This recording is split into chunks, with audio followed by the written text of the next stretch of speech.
Hi everyone, good afternoon. ये video मैं अभी दोपहर में बना रही हूँ और मुझे आप लोगों से एक बहुत ज़रूरी बात करनी थी। एक्चुअली थोड़ी इमोशनली बातें हैं, तो मैं चाहती थी कि मैं आप लोगों से ये सारी बातें डिस्कस करूँ बिकॉज़ ये आप लोगों से भी डिस्कस करना बहुत ज़रूरी है। मेरी पता है आपको, मेड एजेंसी है। काफ़ी लोग मेरे यहाँ पे काम करते थे, 600-700 तक लोग काम करते थे। तो अभी तो फ़िलहाल वो बिज़नेस नहीं है मेरा। मैंने बेबी होने के बाद वो शट डाउन किया। मेरा दूसरा बिज़नेस है जो ऑनलाइन बिज़नेस है, वो मैं कर रही हूँ। तो आज मुझे एक कॉल आया मेरे एक पुराने स्टाफ का जो एजेड है, 50+ है। वो मेरे पास लास्ट 6-7 ईयर से काम कर रहे थे, बट मैंने उनको एक जगह पे लगाया था। वहाँ पे वो काफ़ी टाइम तक थे और लॉकडाउन की वजह से वो उनको उनके नेटिव प्लेस जाना पड़ा। तो उनका आज कॉल आया था। उनके 3 लड़के हैं, वो नॉर्थ इंडियन हैं और आजमगढ़ में रहते हैं। बहुत सारे लोग आजमगढ़ के होंगे, उनको पता होगा, आजमगढ़ यूपी में पड़ता है। तो उन्होंने मुझे फ़ोन किया और बोल रहे थे बेटा मुझे कहीं काम लगा दो। तो मैं बोली अंकल मैं कहाँ काम लगाऊँ, क्योंकि आप तो 50+ हो और अभी गवर्नमेंट का रूल्स है कि 50+ को काम नहीं दे सकते हैं बिकॉज कोरोना की वजह से बहुत सारे इश्यूज़ हैं। तो ज़्यादा एजेड लोगों को रिस्क ज़्यादा रहती है, तो 50+ नहीं रख रहे हैं। मैंने बोला अंकल मैंने एजेंसी तो बंद करके 2 साल हो गए, बेबी होने के बाद तो मैंने कंटिन्यू नहीं किया। तो मैं बोली कि अंकल मैं कहाँ से दूँ काम। तो अंकल रोने लगे। मैं बोली अंकल अभी आपके 3 बच्चे हैं, उसमें से एक बड़ा बेटा उनका इंजीनियर है।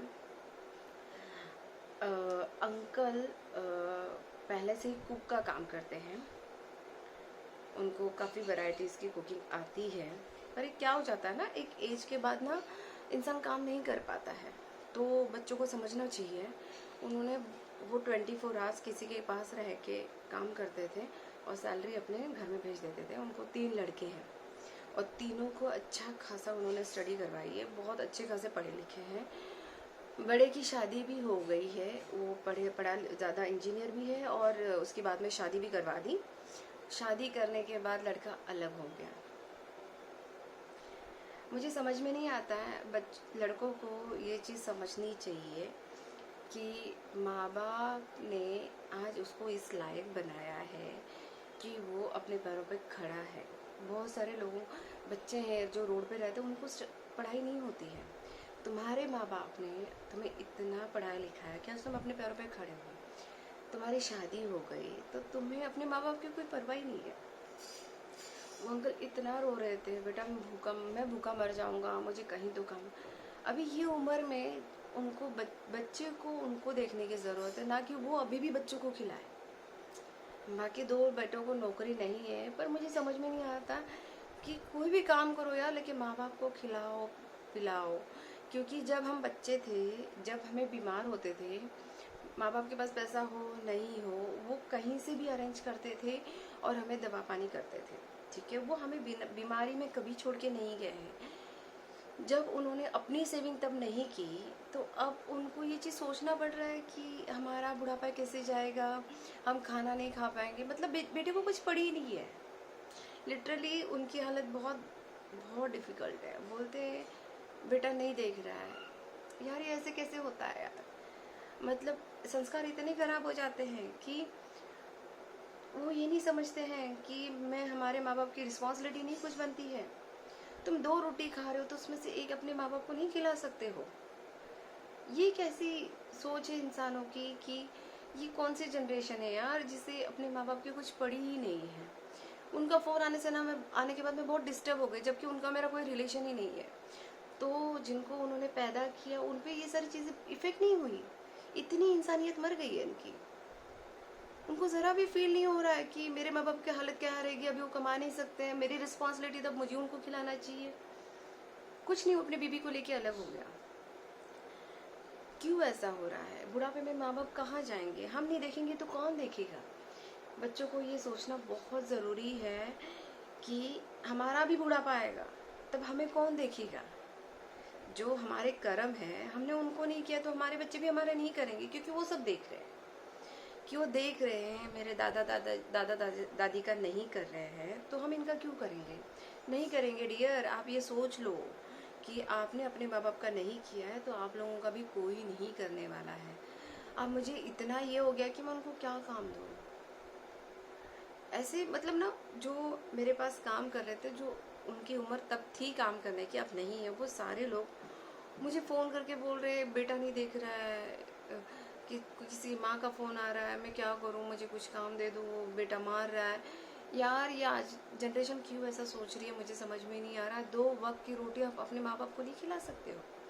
आजकल होटल में जाते हो तो तुम लोग 500 रुपये खर्चा कर देते हो बीवी बच्चों पे, तो माँ बाप के लिए नहीं खाना खिला सकते हो। तुम्हें माँ बाप का हर एक दाना गिनना है, हर एक चीज़ उनको तुम्हें सोचनी है कि मैं माँ बाप को अरे वो जब काम करते तो साल में एक बार भी वो कपड़ा नहीं खरीदे हैं क्योंकि वो तुम्हें कपड़ा पहना सके।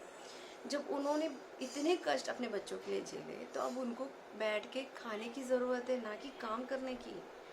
प्लीज़ अपनी सोच बदलिए। बुढ़ापा हर किसी का आएगा। आप अपने कर्म खराब कर रहे हैं, आप अपनी लाइफ खराब कर रहे हैं क्योंकि आप अपनी सोच गंदी कर रहे हो।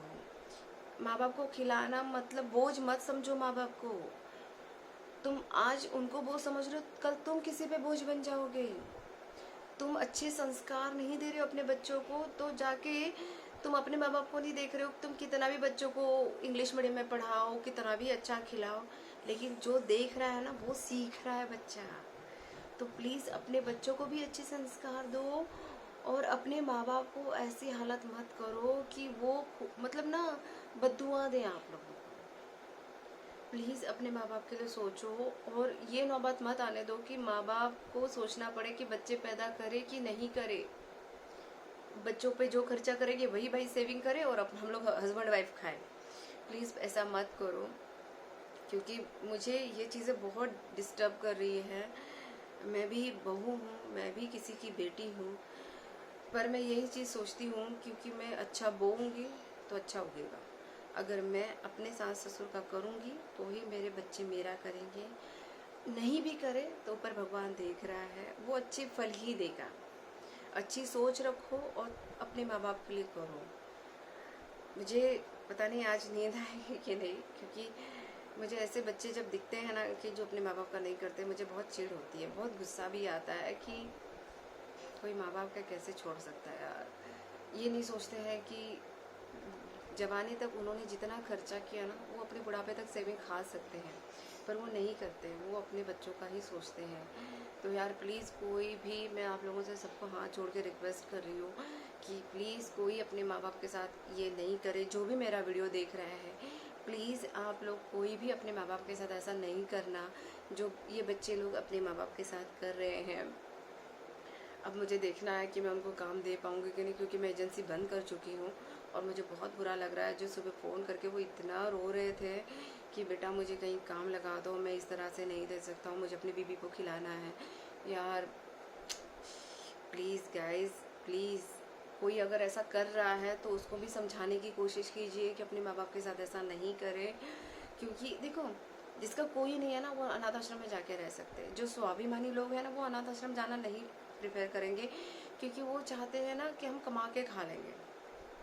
पर वो आश्रम में जाके, मैंने उनको सुबह वही कहा कि अंकल या तो फिर आप कोई अच्छा आश्रम देख लीजिए और अपने वाइफ के साथ। बोलते बेटा मैं मुझे ऐसा लगा मेरा हाथ पैर अभी भी चल रहा है तो मैं कमा के खाऊँ, जब बेड पे हो जाऊँगा तब पता नहीं कर पाऊँगा कि नहीं, तब तो वही ऑप्शन रहेगा। पर मैं चाहता हूँ कि मैं अभी भी नौकरी करूँ और मतलब वो 60+ है, वो नहीं कर सकते हैं। और किसी के घर में रह के काम करना बहुत बड़ा टास्क होता है यार, हर किसी को पॉसिबल नहीं है वो। और एज होने के बाद हड्डियाँ काम मजबूत नहीं रहती हैं कि तुम 8 घंटा 10 घंटा खड़े रह के काम करो, नहीं होता है यार। प्लीज़ अपने माँ बाप से काम मत करवाओ, जितना हो सके उनको सुख देने की कोशिश करो। उनकी जो ख्वाहिशें बची हैं वो ख्वाहिशें आप पूरी करने की कोशिश करो, उसमें बहुत सुख है और उसका फल आप खुद आप सोच नहीं सकते इतना भगवान आपको देगा। क्योंकि आप उनको एक निवाला खिलाओगे ना, भगवान आपको 50 निवाले खिला देगा यार। लेकिन प्लीज़ ऐसे माँ बाप के साथ मत करो। Thank you so much.